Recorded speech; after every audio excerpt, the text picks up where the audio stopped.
Teman-teman yang dirahmati Allah Subhanahu wa taala, saya yakin semua kita pernah ngerasa GR. Ada yang gak pernah kegeeran? Kalau saya dulu sering.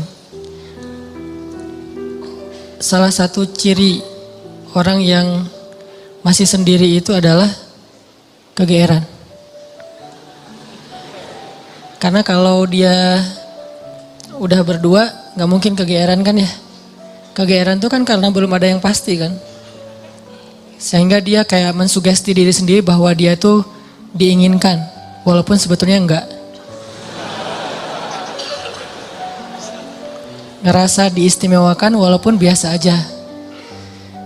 Dan kegeeran ini kadang-kadang jadi kayak hiburan juga ya. Sebelum kita tahu realitanya ya. Selama kita belum tahu yang benarnya apa, GR-GR kayak gitu sering bikin kita terhibur. Oh iya ya dia mikirin saya, oh iya ya kayaknya dia pengen balikan. Tahu dari mana dia pengen balikan? Ini postingan saya di like gitu.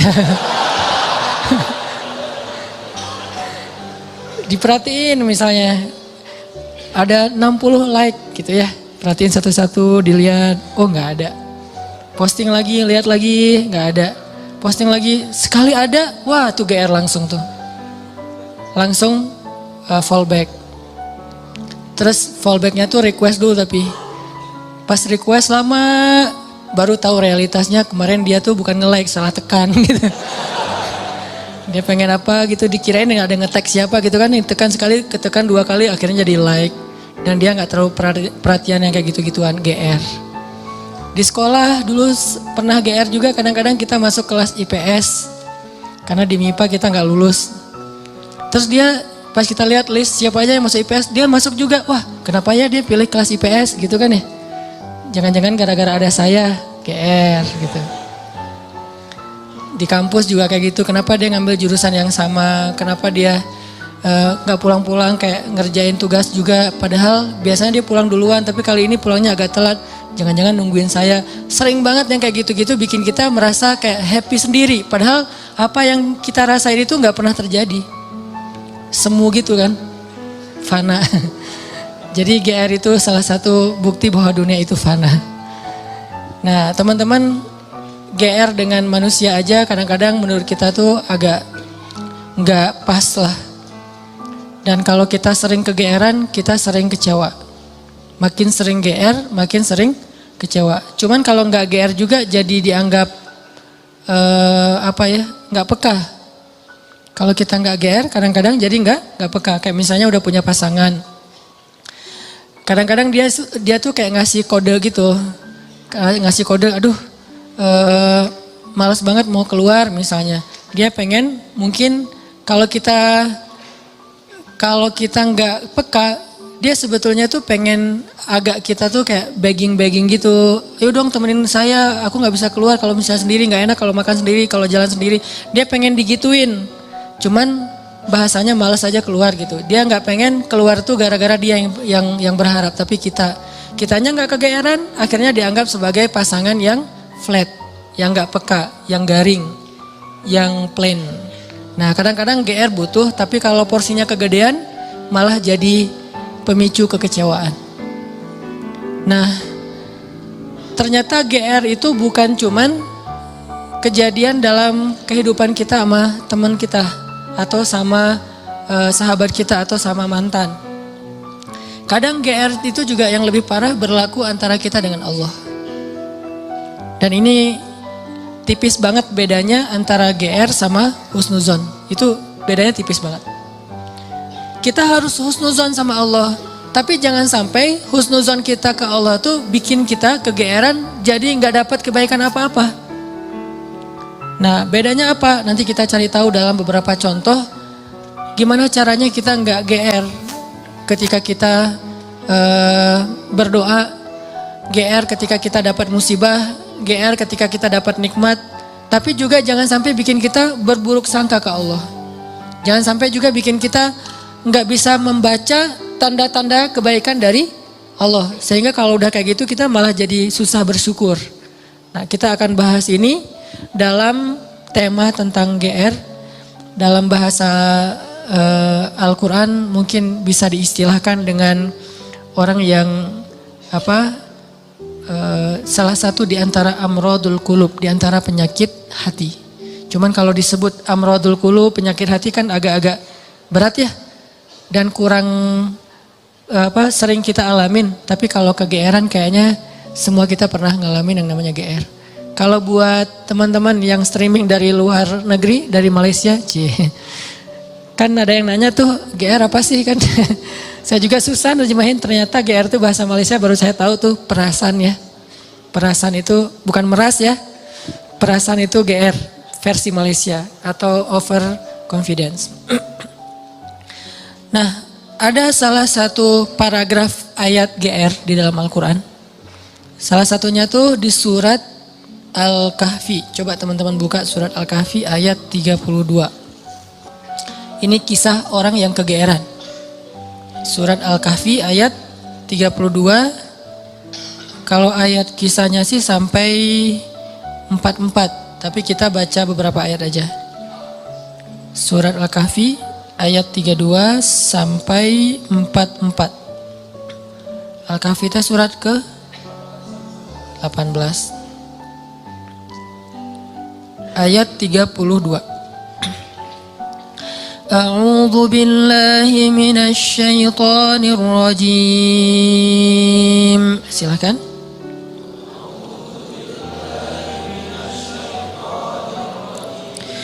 Bismillahirrahmanirrahim.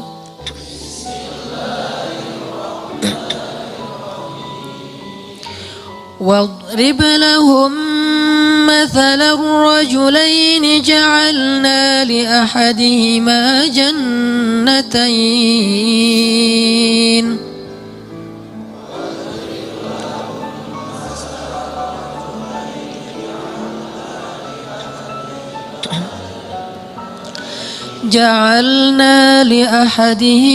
جنتين من أعناب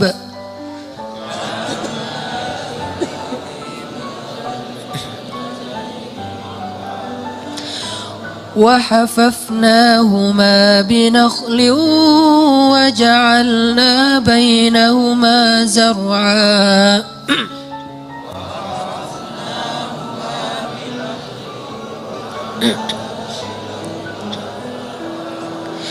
كلتا الجنتين آتت أكلها ولم تظلم منه شيئا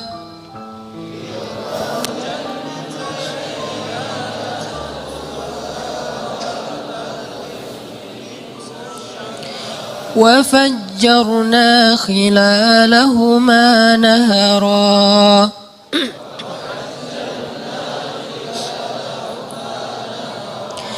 وكان له ثمر فقال لصاحبه وهو يحاوره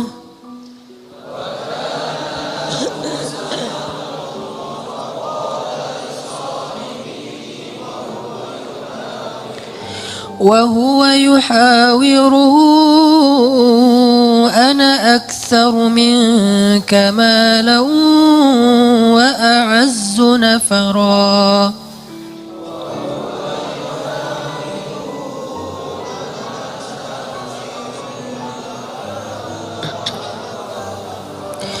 ودخل جنته وهو ظالم لنفسه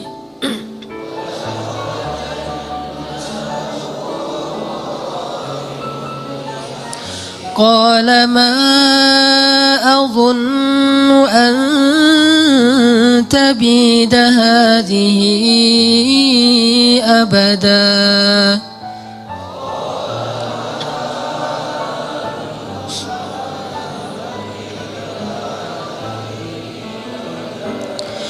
وما أظن الساعة قائمة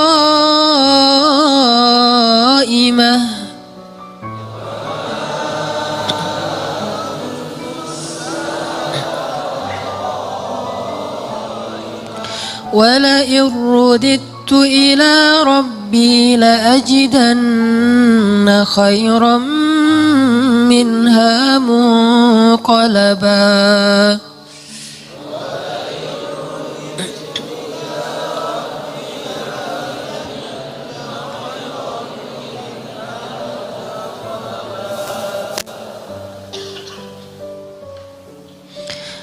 Dan sampaikanlah perumpamaan kepada mereka tentang kisah dua orang laki-laki Bani Israel. Yang seorang kafir, namun kami beri kepada dia menzalimi orang lain, baik menzalimi secara sengaja ataupun memang sistemik. Dia sengaja ngezalimin orang kayak curang dalam timbangan gitu kan ya. Atau secara sistem memang jenis pekerjaannya itu menzalimi orang lain sehingga nggak halal. Cuman dengan pekerjaan itu dia sukses gitu. Sedangkan ada temannya yang kata dia terlalu idealis, malah nggak bisa sukses kayak dia. Kegeeran, merasa bahwa oh sebetulnya ini sih nggak masalah kayak gini-gini amat. Yang penting kan saya nanti bantu anak yatim, fakir miskin, menyantuni panti asuhan kayak gitu-gitu untuk menghilangkan less guilty lah. Padahal dalam bahasa Al-Quran kadang-kadang Allah menyebut sanastadrijuhum min haitsu la ya'lamun. Ini dikenal dengan istilah istidraj. Istidraj. Apa itu istidraj? Pasti teman-teman pernah dengar. Istidraj itu Allah udah sampai ke tahap ngebiarin dia. Dan ini adalah paling bahaya dalam hidup seorang hamba. Ketika dia dicuekin sama Allah. Kalau Allah masih perhatian sama dia, ketika dia salah Allah tegur. Ketika dia salah Allah kasih kesempatan. Ketika dia salah Allah kasih ujian. Supaya apa? Supaya dia insaf, terus dia balik kepada Allah Subhanahu wa taala. Kalau orang masih dikasih ujian, masih dikasih musibah, masih ditegur sama Allah dengan niat supaya dia balik, sebetulnya Allah masih perhatian sama dia. Justru ketika ada orang yang bikin dosa terus Allah biarin aja, nggak ada masalah setelah dia bikin dosa dan seterusnya, kayaknya hidupnya tuh lempeng, nyaman. Sebetulnya Allah lagi nyuekin dia, dan dicuekin Allah itulah seburuk-buruk kondisi seorang hamba. Makanya ada surat pembukaannya itu adalah kata-kata cuek. Makanya surat itu kalau kita baca nggak boleh pakai bismillah. Ta'awuz langsung ke ayatnya. Yaitu surat apa? Surat Baro'ah. Atau nama lainnya adalah At-Taubah. Baro'atun. Arti Baro'atun tuh terserah lu deh gitu. Baro'atun tuh arti lainnya terserah kamu deh. Atau saya udah nggak mau ikut-ikutan ya. Atau bahasa lain, udah cuek aja deh, biarin aja dia sendiri.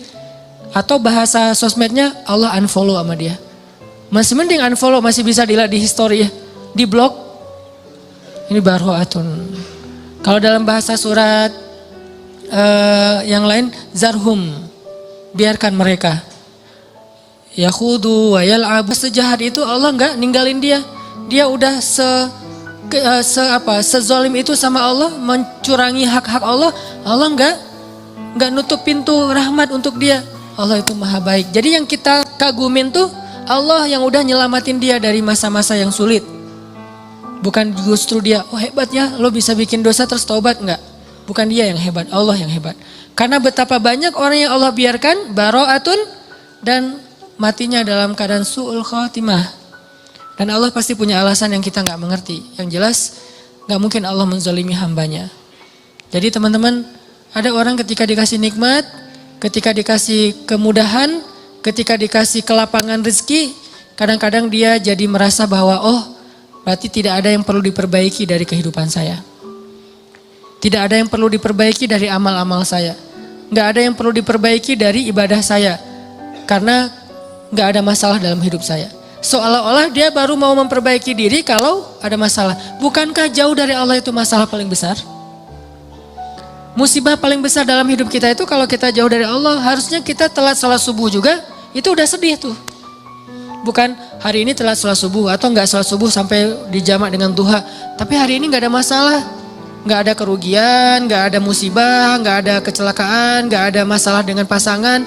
Oh, jadi aman nih hari ini enggak ada masalah apa-apa. Bukankah masalah terbesar itu masalah terbesar kita itu bukan didiemin sama pasangan.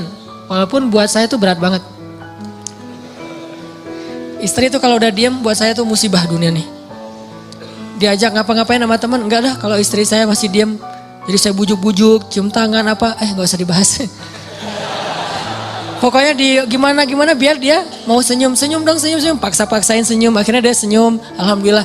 Tapi sebelum saya maksain dia senyum atau bujuk-bujuk kayak gitu, saya ngelobi langit dulu, langsung wudhu, sholat hajat, ya Allah engkau yang menggenggam hati istri saya, balikin dong hati dia ke saya. Pas selesai assalamualaikum, pas ke kiri udah ada dia di sebelah. Drama banget sih. Nggak penting banget cerita kayak gitu. Yang jelas teman-teman, masalah terbesar kita bukan dicuekin oleh orang yang kita sayangin. Masalah terbesar kita bukan ada musibah atau kecelakaan di jalan. Masalah terbesar kita bukan nggak dapat proyek, tender kita nggak gol gitu. Masalah terbesar kita bukan sakit. Masalah terbesar kita dalam hidup kita itu adalah ketika kita jauh dari Allah Subhanahu wa taala.